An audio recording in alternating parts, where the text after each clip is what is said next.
Are you waiting for a review of Star Wars Episode 3 Revenge of the Sith? You might want to watch this.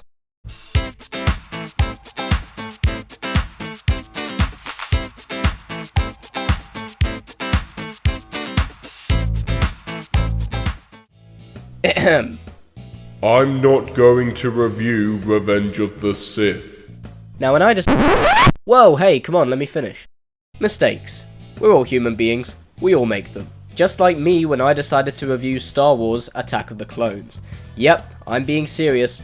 Now, this really isn't a huge thing. The Phantom Menace review was just a one-off. No other videos were planned, I said what I wanted to say about it, and I thoroughly enjoyed doing so. But where the mistake was made was when all you guys asked me to review the next one. And I did, all the while knowing how hard it was to write and how long it was taking me. It also turned into the most negative review I've ever done. Now, I'm not going to feel bad for feeling the same way about the movie as others do. That happens. They're genuine, honest-to-God reasons as to why it's the only Star Wars prequel that I truly have a problem with. I don't like the creepy romance, the effects, the script, or the fact that it practically gives the finger to the mythology of Star Wars as a whole, but I could easily have put my hands up and say, you know what, I'm not going to review it. And I didn't. It's okay, I'm not taking it down, it's staying up, you can relax. Now, I'm not blaming you guys at all. Hell, I encourage you to post suggestions for new videos. I love knowing that you guys want more content out of me, and at the time, I just wanted to please everyone. But it's since then that I realised that if you have to force a review out of yourself, instead of it just coming naturally because you want to talk about it, then you probably shouldn't bother. Whatever, you live you learn. Point is, right now history is very much in danger of repeating itself based on the response I got from that review. The requests to review the third installment. And you may be asking why this movie seems to be the big request.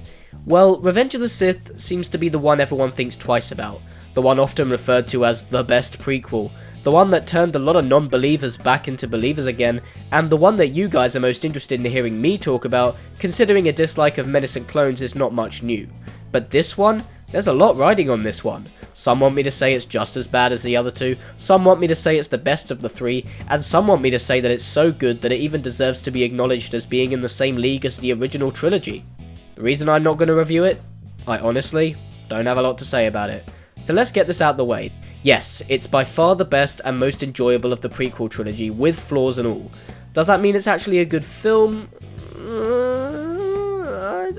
That's the big problem here. There's an undeniable fact that Sith has managed to, for years, coast off of the fact that it's good enough, by virtue of being compared to those other movies that came before it. And of course, why wouldn't it? While on the plus side, it does have a lot more story to work with, there's always something going on throughout its runtime, most of the scenes are used to their advantage for development or progression, it opens with an admittedly fun action sequence, we get quite a few cool lightsaber battles, there's a surprisingly involving finale, and even I can admit that the cinematography and script are improvements over the last two.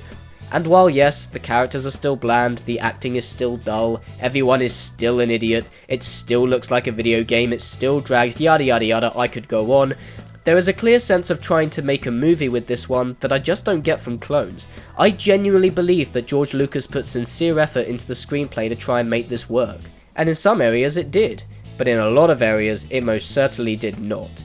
For example, most of the film, as in Palpatine's kidnapping plot, Anakin's turn to the dark side, Obi-Wan's confrontation with General Grievous, the overall public buying Palpatine's lie that the Jedi are evil, the final fight between Obi-Wan and Anakin, Padme's pregnancy, all that stuff doesn't make sense. Whether it be down to dialogue, contrivances in character motivations and actions, or even simple logic as a whole, none of that stuff makes sense. And that, in my eyes, is inexcusable and drives me nuts every time I try to watch the movie.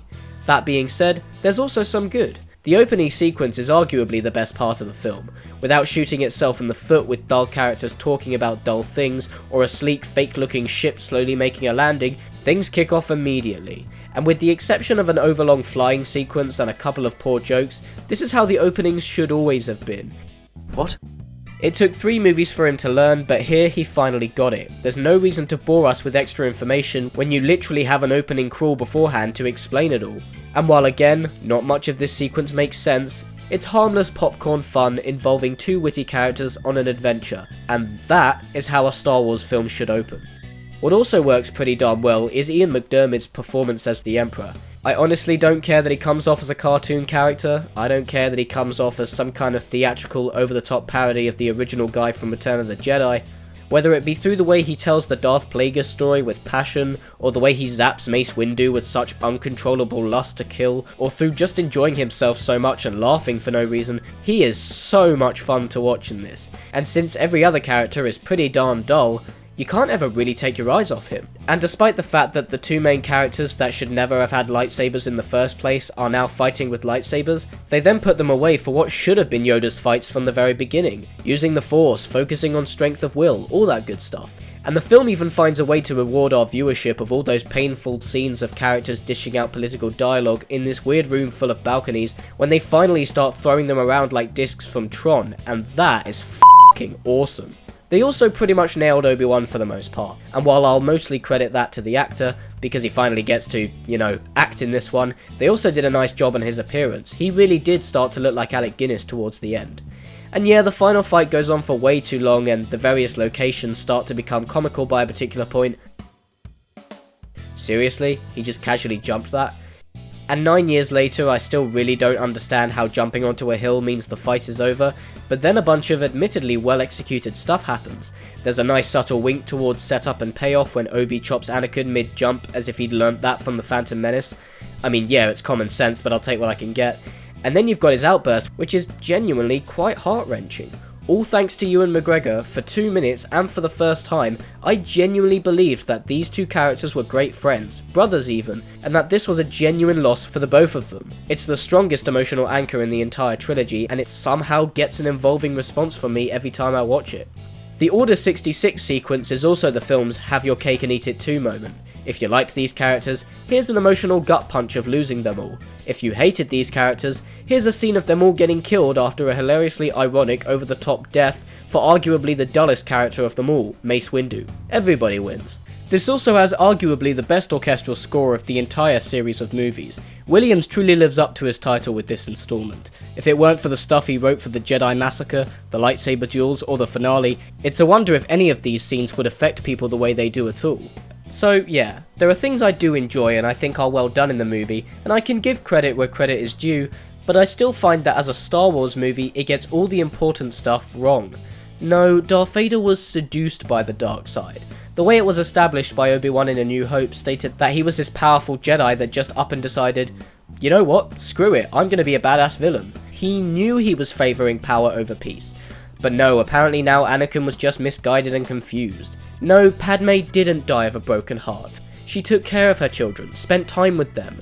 Leia remembered her mother, so what, was she just talking about the 5 seconds of screen time they shared before she bit the dust?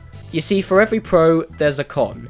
And I'm not saying the movie is terrible, because it really isn't, it's just incredibly frustrating.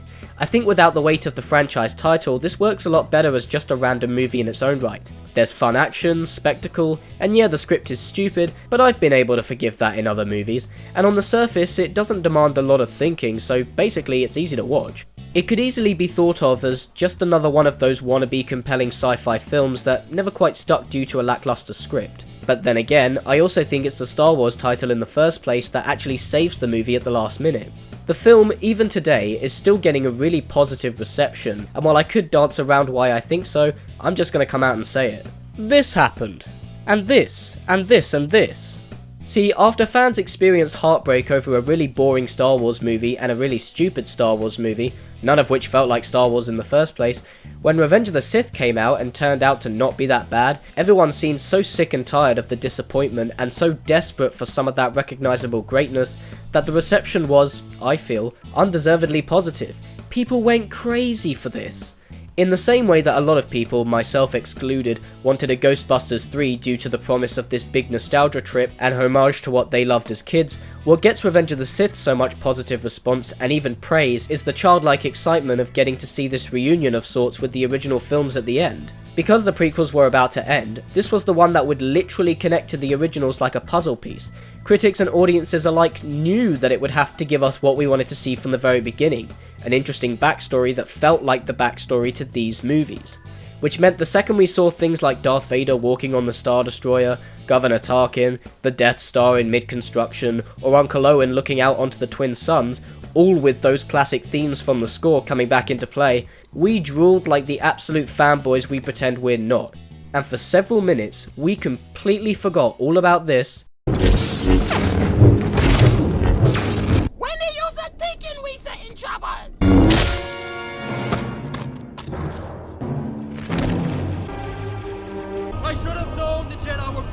take over.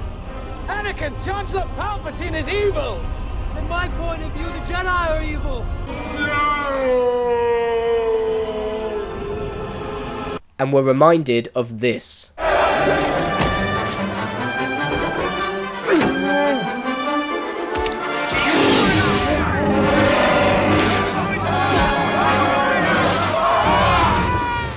Even I can admit that the final scene gets me, and for all I can say that is wrong about Revenge of the Sith, it did the smartest thing that any prequel could have. It ended by reminding us of when Star Wars was good. So yeah, this was really just an excuse for me to babble about the movie and give you guys my general thoughts, because hey, who doesn't like talking about Star Wars, right?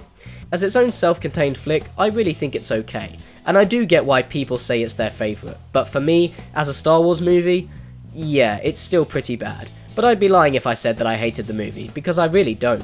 Hell, sometimes I watch it when it's on TV. I certainly can't say that about these two. Cheers for watching guys, and as always if you like this video, you can subscribe to my channel.